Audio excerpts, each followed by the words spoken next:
Hello दोस्तों, welcome to the channel. कल हमने रफीक ज़िदा की एक पोएट्री कवर की थी, वी टीच लाइफ सर। आज उन्हीं की एक और परफॉर्मेंस पोएट्री कवर करने जा रहे हैं हम, जिसका नाम है शेड्स ऑफ एंगर। किन सर्कमस्टांसेस में उन्होंने ये पोएट्री लिखी थी, आइए जानते हैं इस पोएट्री से रिलेटेड सभी बातें और कुछ इंपॉर्टेंट क्वेश्चन आंसर्स भी। दिल्ली यूनिवर्सिटी के मास्टर कोर्स को समझने के लिए आप ये चैनल ज्वाइन कर सकते हैं। इसी का लिंक मैं आपको डिस्क्रिप्शन में भी प्रोवाइड कर दूंगी। वीडियो को बिल्कुल एंड तक देखिएगा। पूरी पोएट्री समझाने के बाद मैंने आपके लिए एक ऐसे क्वेश्चन भी लिखा है। उसी तरीके का क्वेश्चन आपको एग्जाम्स में आ सकता है, लेकिन उसके लिए जरूरी है कि आप पूरी पोएट्री, पूरे कॉन्सेप्ट को समझें पहले। आइए जिदा जी के बारे में कुछ बातें जानते हैं। फेमस पैलेस्टीनियन कैनेडियन पोएट हैं, human right activist and famous for her powerful spoken word performances. Born to Palestinian refugee parents in 1979. She was born in 1979, Beirut. Grew up in Tunisia, Tunisia जो कि North African country है, located near Mediterranean Sea. Currently, she is living in London. London, you know, the capital city of England and United Kingdom. Famous for her spoken word poem We Teach Life Sir. उनकी poetries, जितनी भी poetries हैं, mainly talk about Palestinian identity, exile, resistance, war and human rights. And she also released a spoken word album called Hadil.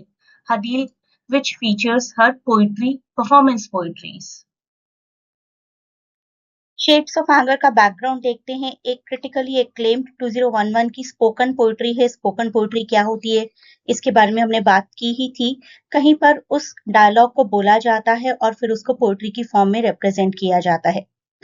The poem serves as a fierce critic of the systematic dehumanisation, racism and orientalist stereotyping.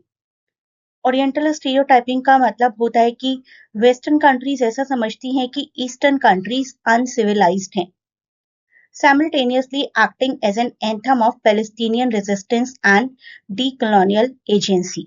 तो decolonization किस तरीके से बहुत ज्यादा important है सभी eastern places के लिए, उसकी भी बात की गई है। ये पोएट्री जिदा जी का पर्सनल एक्सपीरियंस है, ट्रॉमेटिक पर्सनल एक्सपीरियंस का रिस्पॉन्स है। एक पीसफुल डायरेक्ट एक्शन में वो पार्टिसिपेट कर रही थी जब एक काउंटर प्रोटेस्टर ने उन्हें किक किया इन स्टमक और उन पर येल किया कि तुम्हें तो रेप किया जाना चाहिए before you have your terrorist children. देखिए, बहुत सी ईस्टर्न कंट्रीज को माना जाता है कि दे आर दी वन जहां पर टेररिस्ट प्रोड्यूस किए जाते हैं, लेकिन हर जगह ऐसा नहीं है। वो जिदा जी ने अपनी पोएट्री के थ्रू बताया। जिदा remained silent in the heat of the moment but channeled her response into the poetry, और शेड्स ऑफ एंगर उन्होंने उसी अटैकर को डेडिकेट की है। अपने बारे में वो देखिए क्या कहती हैं। I am an Arab women of colour and we come in all shades of anger. कि हमारे पास एंगर के शेड्स भी हैं, हमारे पास प्राइड है, स्ट्रेंथ है, डिफाइंस है against any kind of operation. Important lines देखिए। Allow me to speak my Arab tongue before they occupy my language as well.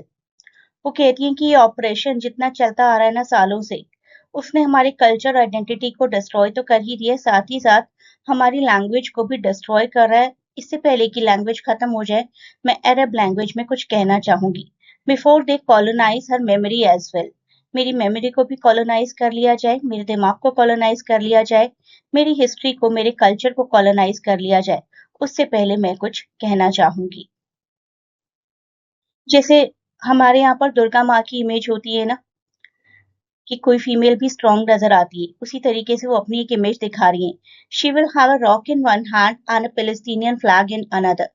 Future generation freedom resistance के लिए कुछ भी कर जाएगी। बिवेयर बिवेयर माई एंगर, तो ऐसा एंगर मुझे आए कि आसपास सब कुछ जलकर नष्ट हो जाए, उससे पहले आप मेरे एंगर से बचिए, मुझे एंग्री बनाने से बचिए।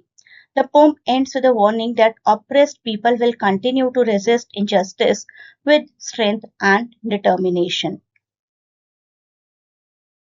तो इन सभी इंपॉर्टेंट लाइंस को याद रखिए और ये इंपॉर्टेंट क्वेश्चन है जो यहाँ से आ सकता है। इन शेड्स ऑफ एंगर जिदा प्रेजेंट्स रेजिस्टेंस, अपने आप को रेजिस्ट करती हैं through the voice of a proud Arab women जो कि रिफ्यूज करती है साइलेंस किया जाना. The poem highlights the suffering of Palestinians through images of checkpoints, war, and displacement. हमें किस तरीके से वॉर का डिस्प्लेसमेंट्स का सामना करना पड़ रहा है, हमारी भी तो ट्रबल देखिए. At the same time it celebrates cultural identity, language and courage. और बार बार वो रिपीट करती हैं, we come in all shades of anger. हमें भी गुस्सा आता है, हमारे पास भी पेन है. तो through this determination she continues to resist injustice and defends her homeland, defends her dignity.